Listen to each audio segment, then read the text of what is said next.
ఈ రోజే డౌన్లోడ్ చేయండి. మీ ఫేవరెట్ షోస్ చూడండి. లా లా లా లా.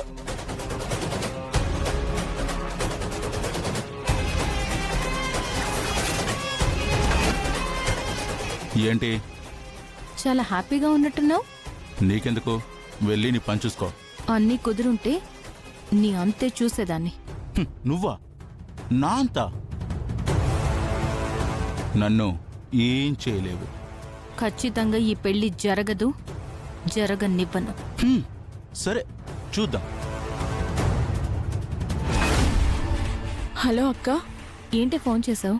నీకు చెప్పాను కదా నేను ఒక అబ్బాయిని ప్రేమించానని. అవును, ఏమైంది ఇప్పుడు? అక్క, నేను ఆ అబ్బాయిని ఇప్పుడే గుళ్ళో పెళ్లి చేసుకోబోతున్నానక్క.